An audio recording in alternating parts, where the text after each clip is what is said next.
Guys शुरू करते हैं। अब आएगा point on the dipole axis. Point इसे मिटा देते हैं, ऊपर वाले को एक और मिटा देते हैं। अब यहाँ पे ही लिख देते हैं point on the dipole axis. Point on the dipole axis. Point on the dipole axis, ये है टॉपिक। और डायपोल एक्सिस को बोलते हैं एक्सियल पोजीशन। एक्सियल पोजीशन इसी को बोलते हैं एक्सियल पोजीशन, ठीक है। डायपोल एक्सिस को ही एक्सियल पोजीशन बोला है। देखिए एक्सियल पोजीशन। अब मान लेते हैं चार्ज यहाँ पर रखा हुआ, हमने मान लिया है चार्ज यहाँ पर रखा है, जो ऊपर रखा या ए पे रखा हुआ है। ये चार्ज ए पे रखा हुआ है और ये बी पर, माइनस क्यू ए पे रखा है प्लस क्यू बी पे रखा है, ऐसा मान लेते हैं। माइनस क्यू चार्ज ए पे रखा है प्लस क्यू चार्ज बी पे रखा हुआ है, और बीच में डिस्टेंस ओ मान लेते हैं, सेंटर ओ है, ठीक है। सेंटर ओ से डिस्टेंस, ये पूरी डायपोल डिस्टेंस क्या होती है, 2a होती है, ठीक है। सेंटर ओ से डिस्टेंस क्या आ जाएगी, a हो जाएगी, ठीक है। मान लिया कि यहाँ से हमने एक पॉइंट P माना है, ये पॉइंट P है, ठीक है। पहले कंसीडर तो करते हैं पॉइंट P को, ठीक है। पॉइंट P मान लेते हैं, ठीक है। इसकी इलेक्ट्रिक फील्ड यहाँ पर कितनी हो गई, E2 हो गई। यहाँ से कितनी हो गई, E1 हो गई, ठीक है, ठीक है। मान लेते हैं E1 E2, और जो पॉइंट पर होगी वो मेरे E मान लेते हैं, फिर E होगी, इतना है। तो हमें इलेक्ट्रिक फील्ड फाइंड करनी है। और हमने मान लिया पॉइंट से इसकी डिस्टेंस O की वो R है, कितनी है, R है। तो B का कितनी होगी, पॉइंट ऑफ BP की डिस्टेंस कितनी हो जाएगी, तो क्या हो जाएगी, 2a से माइनस हो जाएगी ना, A से माइनस हो जाएगी। तो R माइनस A की डिस्टेंस यहाँ से यहाँ तक। अब A से देखेंगे तो यहाँ से R प्लस ये हो जाएगी, A की प्लस हो जाएगा, सेंटर तक तो आ रही है, तो A की प्लस हो जाएगा, उसमें होगी बात। यार वाइट बहुत बड़ा है।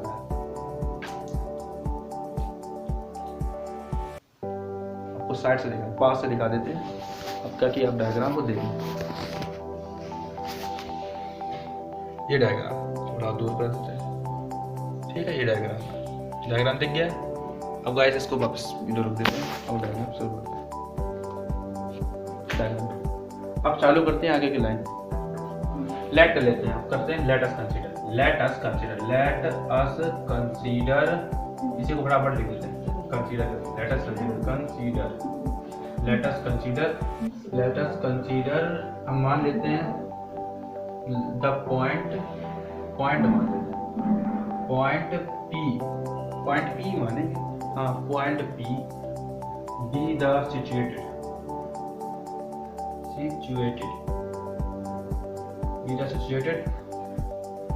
पॉइंट P सिचुएटेड है डायपोल एक्सिस पर।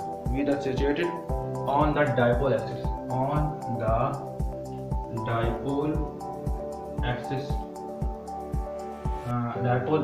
डायपोल एक्सिस पर है। डिस्टेंस कितनी है, R। एट डिस्टेंस R मान लें, तो R डिस्टेंस लेते हैं, distance R from its centre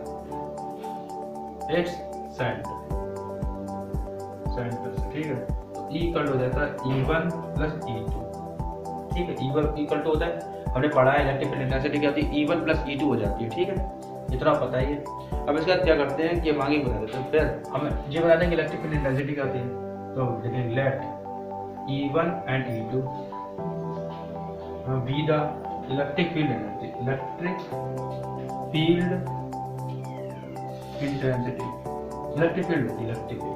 क्या है, इलेक्ट्रिक फील्ड है एट पॉइंट P पर, जिस पर पॉइंट P पर, एट पॉइंट P पर इलेक्ट्रिक फील्ड होनी चाहिए, ठीक है।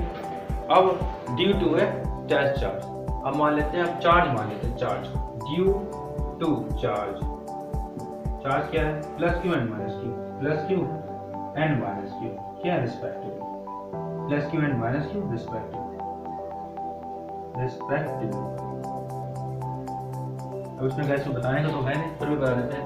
जो हमने कंसीडर कर लिया पॉइंट P है, जो कि सिचुएटेड है ऑन द डायपोल एक्सिस पे रखा हुआ है। इसकी डिस्टेंस R है, R डिस्टेंस सेंटर से R डिस्टेंस है, ये O सेंटर है, इसकी डिस्टेंस की R, ठीक है। फ्रॉम इट्स सेंटर से, ठीक है, सेंटर से लेकर, लेकिन हम लिख दिया फ्रॉम इट्स सेंटर, जो डिस्टेंस इसकी R है, कितने, फ्रॉम इट्स सेंटर से इसकी डिस्टेंस R है। और हमने मालूम है इलेक्ट्रिक फील्ड इंटेंसिटी क्या होती है, E बराबर है E1 प्लस E2 होता है, ठीक है। तो इसी तरह let us consider E1 and E2 be the electric field intensity, मैंने बता दिया इलेक्ट्रिक फील्ड होते हैं, ठीक है। तो due to charge plus Q and minus Q respectively, plus Q और माइनस क्यू, ठीक है। अब हम आगे बताते हैं कि क्या होता है। जो हमें इससे देख के मालूम पड़ता था E1 इतना है और E2 है, तो क्या E1 बड़ा होगा E2 से, E1 बड़ा होगा E2 से, बात होगी। हम लोग जानते हैं वी नो राइट दैट लेते हैं, वी नो राइट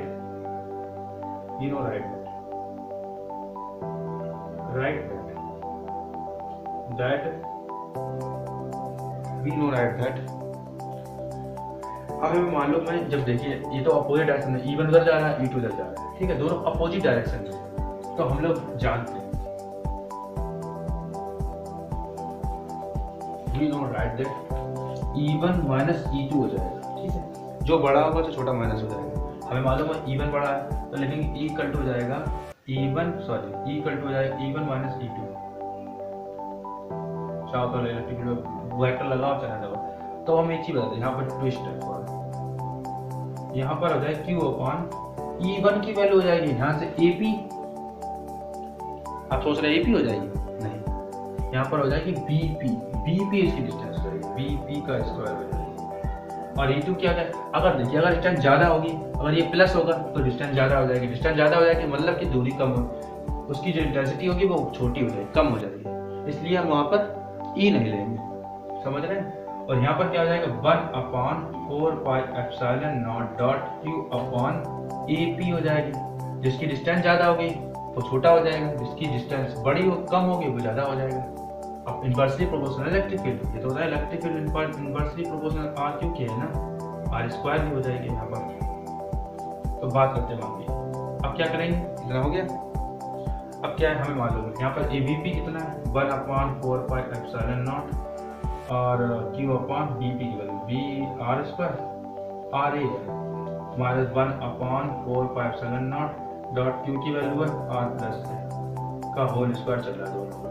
तो 1/4 पाई एप्सिलॉन नॉट Q को बाहर निकाल लेंगे, 1/R माइनस A का होल स्क्वायर माइनस 1/, माइनस और ये सर ये प्लस का, यहाँ पर ये प्लस का R स्क्वायर प्लस ये माइनस A स्क्वायर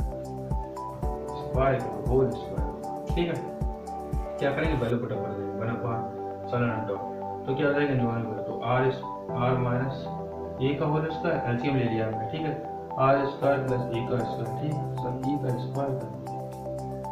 और पावर में क्या हो जाएगा R square plus A, R A का होल स्क्वायर और R A का होल स्क्वायर, ठीक है।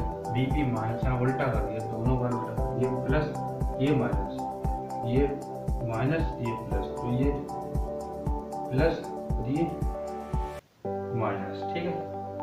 ये कर लेते हैं यहाँ पर, कितना हो गया। अब इसको करते हैं कैलकुलेट, आपको तो पूरे दिखा, तो यहाँ पर कर देते हैं 1/4 pi epsilon not dot Q चल रहा है मल्टीप्लाई Q, इसको वैल्यू खोल देंगे तो R square plus A square minus plus 2AR minus R square plus A square और माइनस 2AR, ठीक है। अपॉन क्या होगा, इसमें तो पूरा होल स्क्वायर है, तो क्या करते हैं R minus R plus A और R माइनस A का होल स्क्वायर, पूरे का होल स्क्वायर होगा, ठीक। ऐसा कर सकते हैं, ऐसा लिख सकते हैं, ठीक है, ऐसा लिखा जा सकता है।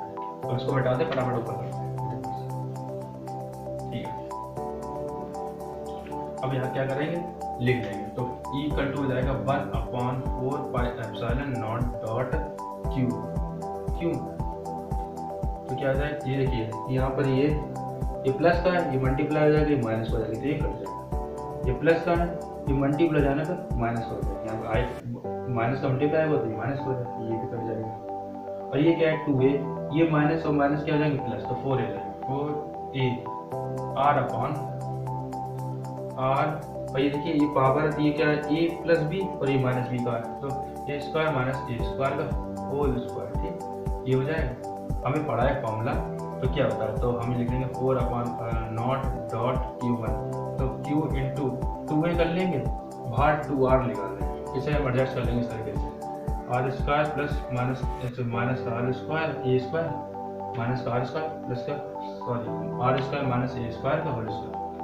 अब इसको मिटा देते हैं हटा। इसको क्या करेंगे, इसकी वैल्यू होती है p इक्वल टू होता है q इंटू 2a, ये होता है। इसको फटाफट कर देंगे 1/4 पर epsilon dot q p into 2pr upon R square minus A square का होल स्क्वायर। तो लिख देंगे सिंस इफ यदि r बहुत ही बड़ा हो जाएगा a से, is very very greater than a, then R square neglected हो जाएगा। लास्ट का नेग्लेक्टेड है तो क्या हो जाएगा यहाँ पर 1/4 पर epsilon dot 2pr upon R square और मल्टीप्लाई तो क्या हो जाएगा r की पावर 4 हो जाएगी, इसी तरह r की पावर 4 हो जाएगी और r की पावर 4 से कट जाएगा तो मुझे r की पावर 3 ऊपर। तो क्या आंसर आ गया आपका? आपके आंसर आ गया आपका e इक्वल टू हो गया है 1/4 पर epsilon dot 2p upon r के। ठीक है, इतना आ रहा हो। आप लोग सोच रहे हो कि इतना करने से क्या फायदा, जबकि एमसीक्यू के क्वेश्चन आ रहे हैं। तो आपको बता देते हैं, पहले हमने क्या निकाला, ब्रॉड ऑन पोजीशन निकाला था, ठीक है। अब डायपोल एक्सेस निकाल लिया। ब्रॉड ऑन पोजीशन में देखा था e की वैल्यू कितनी आएगी, सिर्फ p अपॉन r आएगा। यहाँ पर सिर्फ p था और यहाँ पर कितना आ गया 2p। वैल्यू यहाँ पर भी छूट सकती है, यहाँ पर भी छोड़ सकते हैं। आपको सब कुछ पढ़ना है, यहाँ पर 3-4 पॉइंट ऐसे होते हैं पढ़ना पड़ता है कि वो हमें मालूम होना चाहिए। आपको ऐसा लगेगा कि नहीं पता, और तो पता होना चाहिए। पूरा पॉइंट पढ़ेंगे तो उससे क्लियरिटी हो जाती है पूरी कि क्या क्या आना है क्या क्या नहीं आना। बाद में तो जो इजी नोट है इजी नोट से भी करा देंगे, टॉपिक्स करेंगे। कई फिलहाल इतना सर, अब इसका टॉपिक पढ़ेंगे। अब आता है कि हम कहीं जर्नल पॉइंट मान लेंगे। जर्नल एक पॉइंट होगा, किसी में कोई पॉइंट होगा तो जर्नल एक एरिया में रखा होगा, उसको मान लेते हैं और उससे स्टार्ट करते हैं। ठीक है गाइस, हम मान लेते हैं पॉइंट P, तो मान लेते हैं point P R, 0 in a journal position, in any journal position, in any journal position,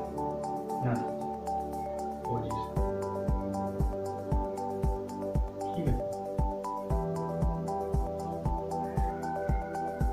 ये जनरल पोजीशन, फिर CI डालने का वक्त, अरे टिक नहीं रहा लगता है। देखिए इन अ जनरल पोजीशन, ठीक है। अब CI डाल लेते हैं। ये है पॉइंट PR, P पॉइंट है, उसके कोऑर्डिनेट है R, 0 इन ए जर्नल पोजीशन, कोई जर्नल पोजीशन में रखे हुए, ठीक है। अब हम लोग डायग्राम बनाएंगे, डायग्राम बना लेते हैं, हम उसको CI डालेंगे, ठीक है। हमने मान लिया डायपोल, डायपोल ले लेते हैं सीधा, तो लिया जाता नीचे ले लेते हैं, डायपोल ले लिया। यहाँ से क्या जाएगा A और B, यहाँ पर एक परपेंडिकुलर डाल दिया जिसे O मान लिया। हमने मान लिया किसी भी एक जनरल पोजीशन में कहीं एक पॉइंट यहाँ P रखा हुआ है सेंटर से, ठीक है, और पॉइंट P है, उसके कोऑर्डिनेट देखें R, 0 दे रखे, ठीक है। ये पॉइंट P, इस पर हमें निकालनी क्या है, इलेक्ट्रिक फील्ड इंटेंसिटी। अब electric field intensity point P पर निकालनी, तो E इधर पे जा रहा होगा, एक इधर जा रहा है, एक इधर जा रहा है, तो E1, E2 और E होगा, ये लिखा है, ठीक है। अब आप तरह दिखाई नहीं दे रहा है तो क्या पहले पूरा बना लेते हैं, माइनस क्यू और यहाँ पर प्लस क्यू होगा। ये तो पहले से ना डायपोल में बिना उसके 4 से कुछ हो नहीं, तो यहाँ पर ए डिस्टेंस हो जाएगी, यहाँ की ए हो जाएगी और यहाँ की ए हो जाएगी, ठीक है। इतना हो जाएगा। अब आइए मैं आपको पास से दिखा देते हैं, फिर हम इसे आगे शुरू करते हैं। आइए देखिए, ये है डायग्राम, ये डायग्राम बना हुआ, ठीक है। अब इस डायग्राम को देखते हो। अब हम आपको गाइस शुरू करते हैं। यहाँ को मान लेते हैं कि डिस्टेंस भी R मान लेते हैं, R डिस्टेंस होगी, ठीक है गाइस। अब शुरू करते हैं। इसको शुरू करने से क्या है कि हमें बताना है लेट अ पॉइंट, एक पॉइंट मान लिया, let a point P situated, let the point P situated कहाँ पर, any general position, in any general position, in any general position, general position, general position. इसकी डिस्टेंस कितनी है, इसकी डिस्टेंस एट, डिस्टेंस है, डिस्टेंस R, इसकी distance R है, ठीक है। हम मान लेते हैं किससे, from the centre, from the centre से, centre of dipole, centre of the dipole, dipole के सेंटर से इसकी डिस्टेंस इतनी है, ठीक है। हम मान लेते हैं फ्लैट करते हैं, ये पॉइंट यहाँ पर कंप्लीट हो जाएगा, पॉइंट फुल स्टॉप लगा देते हैं। अब इसके आगे शुरू करते हैं, पैसा आगे लिखते हैं, फिर हम आगे क्या करेंगे, हम मान लेते हैं पॉइंट पी, क्या है पॉइंट पी है polar coordinate, has polar, point P पे पोलर कोऑर्डिनेट क्या है, कॉमा थीटा है, तो लिखेंगे हैज पोलर कोऑर्डिनेट, कोऑर्डिनेट किसके हैं X R comma theta, polar coordinate R comma theta है, कहाँ पर, एट पॉइंट पी पर, एट पॉइंट पी या at P, at P dipole at this dipole, किसके to this dipole या due to this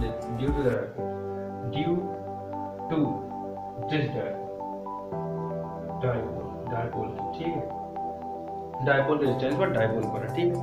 इतनी बात पक्की हो गई। हम लिखेंगे, अब बात करते हैं आगे की, अब बात होगी कि रिजॉल्व कर रहा है, तो हम क्या करेंगे, electric electric dipole moment vector p into the two component, तो लिखेंगे let the resolve the electric dipole moment, ये dipole moment इतना ही लिख लो, dipole moment शॉर्ट में करते हैं, dipole moment है, ठीक है guys. dipole moment vector p into two component,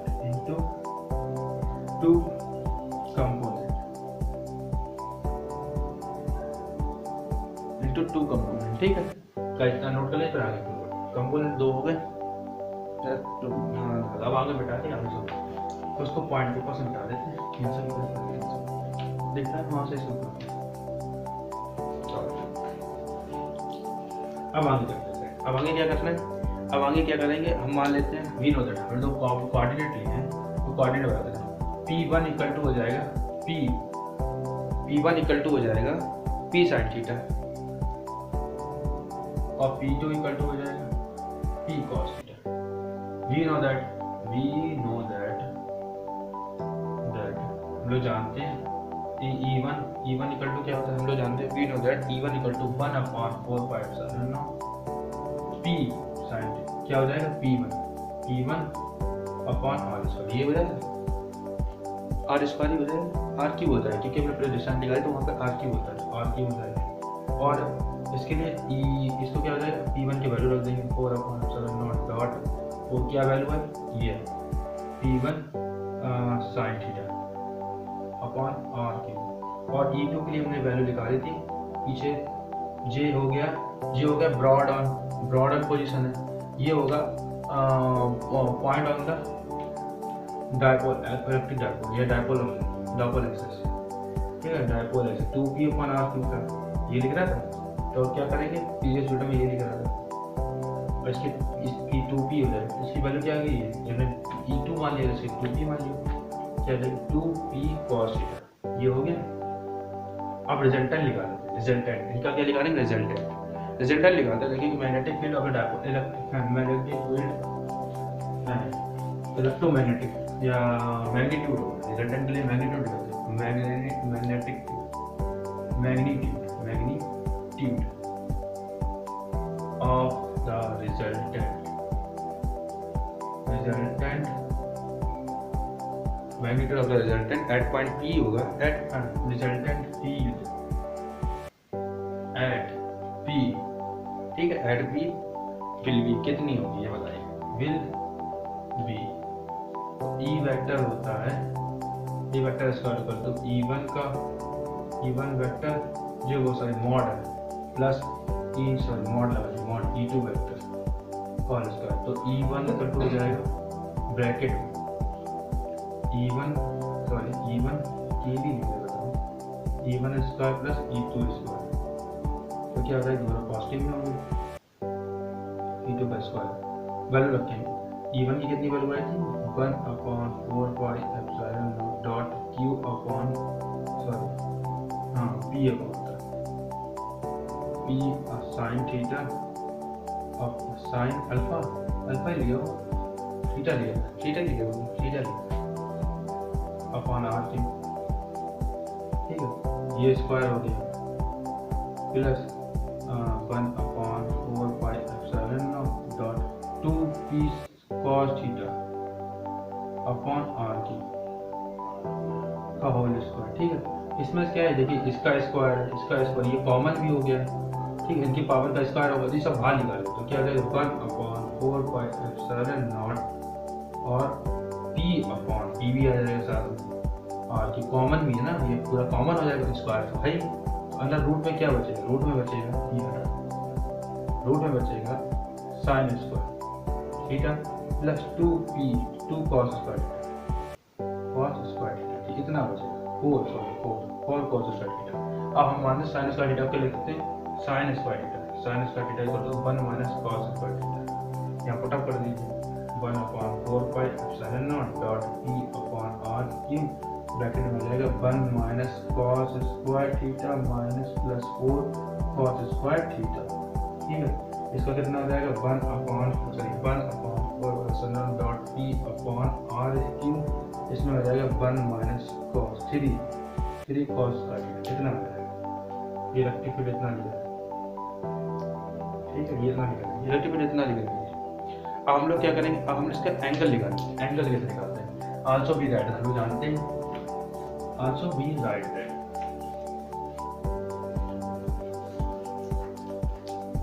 also be right, अरे अब लिखेंगे also be right that, also बड़ा बनाओ, also be right that, right that very right that the angle phi is made by the, क्या लिखेंगे, angle phi is made by the resultant, लिखेंगे resultant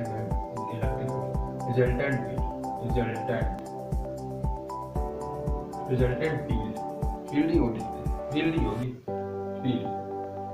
कितनी, vector E direction कितनी है, आप देखिए वेक्टर ई की डायरेक्शन क्या मैं बता रहा हूँ, डायरेक्शन भी तो है, देखिए जो वेक्टर ई डायरेक्शन है तो वो कितने पॉइंट पे, P से रो के डिस्टेंस पे, तो OP लिख सकते हैं, O से P की डिस्टेंस में, हमें निकालना है क्या, रिजल्टेंट। आल्सो फिर हम जानते हैं कि जो एंगल फाई है, एंगल फाई यहाँ पर बन रहा होगा, ठीक है, एंगल फाई कहाँ बन रहा है, ऊपर बन रहा है, या ये एंगल थीटा बन रहा होगा, हमें आपको जानते हैं एंगल थीटा ये बन रहा होगा, ठीक है, तो एंगल फाई यहाँ पे बनेगी, जो एंगल फाई बनाएंगे छोटे छोटे से, ठीक है। तो अब बात हो गई एंगल फाई निकालना है, एंगल फाई रिजल्टेंट क्या है, angle phi made by the resultant E vector, resultant vector angle phi को बना रहा है, कौन बना रहा है, रिजल्टेंट वेक्टर बना रहा है एंगल फाई को। तो अब क्या करेंगे, तो हमें मालूम है चाहिए एंगल फाई का tan फाई लिखे थे, tan फाई OP, ठीक है, डैश कर दीजिए बाय OP लिख देते हैं, ठीक, अब डैश कर ऑफ लिख दीजिए, बाय लिख दीजिए, कुछ भी फर्क नहीं पड़ता। तो अब क्या करते हैं, y इक्वल टू हो जाएगा E1 अपॉन E2, ये E1 अपॉन E2 करेंगे, ये ठीक है, E1 की वैल्यू कितनी है, 1 upon 4 pi epsilon not dot P sin theta upon R cube upon 1 upon 4 pi epsilon not dot 2P cos theta upon R cube, देखिए R cube से R क्यूब कैंसिल हो गया, इस P से P cancel हो गया, 1.4 पाई epsilon not से 1.4 पाई epsilon not खत्म हो गया, तो sin theta upon 2 cos theta हो जाएगा और tan फाई बचा। हमने क्या कर लिया, साइन क्या है, साइन लिख लिया, साइन थीटा, तो इसका हो जाएगा tan, ये हो जाएगा 1/2 tan थीटा हो गया। ये अगर फाई कल टू करते हैं इनवर्स में लिखेंगे, इनवर्स ये हो जाएगा इनवर्स tan थीटा, ये फॉर्मूला हो गया, शॉर्टकट में निकाल दिया मैंने, ये फॉर्मूला हो गया। अब आगे से केस निकाल लेते हैं, केस फर्स्ट एंड सेकंड, तो फटाफट केस देख लीजिए। यदि हम लोग E1 E2 पहले वैल्यू ले लेते हैं, पहले E1 की वैल्यू कितनी है, E1 इक्वल टू था 1/4πε0 p upon sine theta upon eta upon आती ईटू की वैल्यू थी 1/4πε0 2p cos theta upon r की। तो हम लोग जानते हैं कंडीशन लगा लीजिए कंडीशन